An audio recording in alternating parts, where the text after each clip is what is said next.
In today's video, we're going to talk about how to get started with fasting. We'll talk about what fasting is, why people fast, and top tips to help you get through your fast, should you decide to give it a try. First of all, anybody consuming these tips, consult your healthcare provider for advice on if fasting works for you. I'm not a doctor, I'm not a nutritionist, and I'm not any of those things. I'm not a physical therapist, I'm not any of those things. So consult with your own healthcare community, your healthcare providers for more information on what's best for you. So what is fasting? The definition of fasting is to abstain from something for a period of time. Now, that leaves a lot of room for interpretation. So there are different types of fasting. You have alternate day fasting, you have intermittent fasting, you have extended fasting. People fast for a lot of different reasons. We can kind of run through a few of the most popular reasons right now. One main reason for fasting is for religious purposes. If you're familiar with many of like the big three religions, Islam probably the most prominent. Ramadan is probably the most kind of popular or well-known fasting period for people who practice Islam, where they don't eat from or don't consume anything from from sunrise to sunset. Other than that, one of the more popular reasons people fast is for health reasons, either trying to heal themselves or lose weight, things like that. Also, I feel like, and this is kind of me, and I know a lot of people fast for this reason also, just for like self-discipline and to reset and to conquer and reframe your thoughts and your mindset when it comes to eating and how you eat and what you eat. So let's break down those kind of three main categories of fasting. Alternate day fasting means some days you fast, some days you don't. You can kind of flip back and forth between the two. Intermittent fasting is not eating for a set period of time throughout the day. Like one of the most popular ones are 16-8, where you fast for 16 hours and you eat within an 8-hour window. Some people do 24, some people do one meal a day, so they eat everything they're going to eat for the day in about 2 hours or less. It really just varies. Extended fasting, we're talking about 3 days, 7 days, 10 days. People are fasting for 50 plus days sometimes. Now, we're not there yet. I don't know if that's going to ever be in my protocol. I don't see at the moment a reason why I would do that, but you never know. So extended fasting, I think the world record is in like the 80s, in like the 80-day range on what or how long somebody's fasted or gone without food. But yeah, again, we're not here for here for the extremes. We're here for tips on getting started. Number one tip is to start small. If you've never fasted before, think about starting with intermittent fasting. So if you're a kind of person who snacks all day long and you're just constantly eating, try putting your eating window within within a 12-hour window, and then a 10-hour window, and then an 8-hour window, and try that. And if you can stick to an 8-hour window for a few days, not a few days, maybe an extended period of time, maybe a few weeks to a month, maybe then you could move into a 24-hour fast, and then a 3-day fast, and then go from there. Whatever you want. There's no limit or restriction around how to fast, when to fast. Intermittent fasting may be all you need. It really just depends on what you want and what your goals are and what your mission behind fasting is, on which kind of where you want to stop or where you want to take it. Tip 2 would be to stay hydrated. I think because you're not eating as much, and typically if you're fasting or doing some kind of fast, you're not consuming salt in the quantities you normally would, so you're not generating that feeling of thirstiness. But definitely keep up your water intake, measure it, keep track of it the best way you can, and just monitor and make sure you're drinking an equal amount, if not more, water than you typically drink. And also, having water kind of flowing through your system and into your stomach can help you feel full at times when you're feeling a little hungry, after not eating for an extended period of time. Tip number 3 works on both ends, so kind of the bookends of your fast.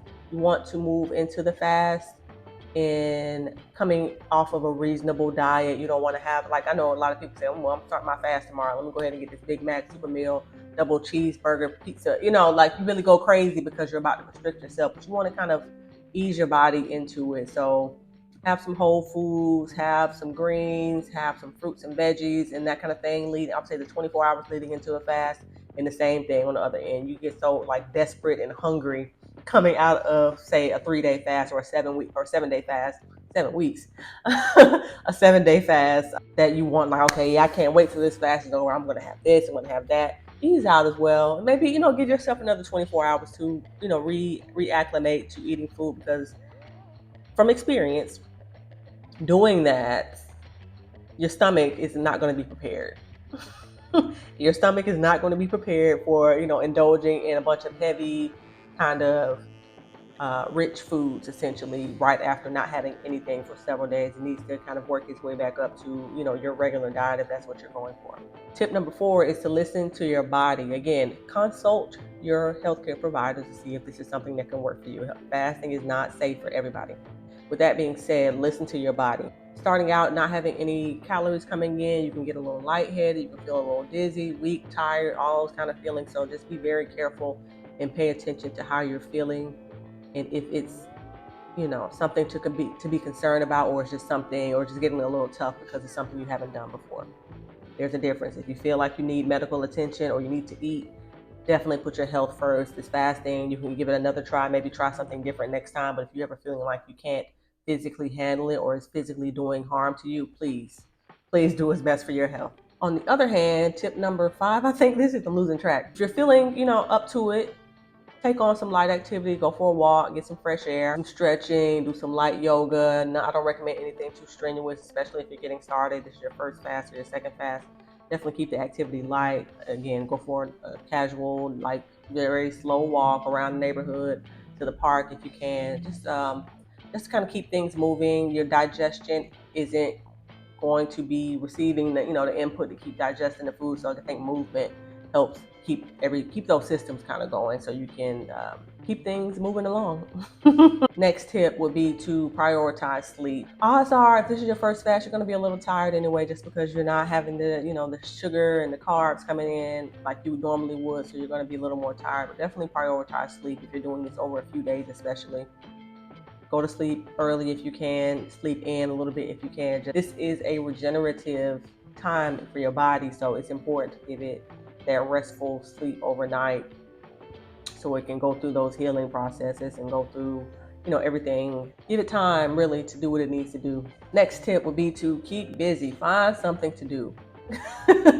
We spend so much time, sometimes at least, thinking about food, eating food, preparing food, all of those things. So find some activities, read a book, do a crossword puzzle, watch some TV, call your mom, all those, like, find something to occupy your time so you're not thinking about what you want to eat. You're thinking about the fact that you haven't eaten.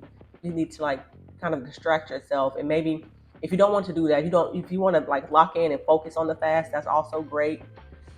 So think about the reasons you're doing it to keep you on track, because it can be very difficult, again, especially starting out, to not give in or not fall victim to your thoughts and your cravings and your wants during the fast. So stay focused. Next tip would be to find a support system. It's awesome if you can find somebody to participate with you, just so you can kind of, collaborate and communicate and support each other in the fasting process, because again, it can be a little difficult sometimes, especially getting started.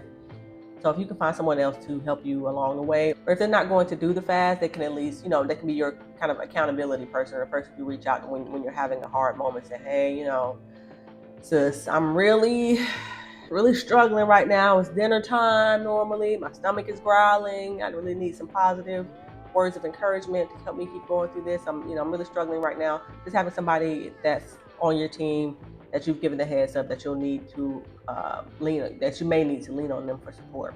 And my final tip is to read and research. This is definitely a physical and mental undertaking, fasting for the first time. So I recommend doing your research. There's lots of videos here on YouTube. Google is your friend. Definitely look into fasting, what it means, what it can do, what your goals are, and see if everything aligns before jumping out the window and getting into this, because it is serious business, I'm telling you. So definitely research, see what maybe the best method for you is. If you need to start with a smoothie-based fast first before you jump into juicing, or before you jump into 24-hour water fast, things like that. Really, my top tip will definitely be taking it slow, and then also doing your research. Those are the two most important components of learning how to fast and being successful at it. So that's it for my tips. However, little caveat, if you stay tuned to the end of this video, then shout out to you. I am going to be doing another fast starting March. I'm doing a 3-day fast from March 1st to March 3rd. Oh, that's coming up this week.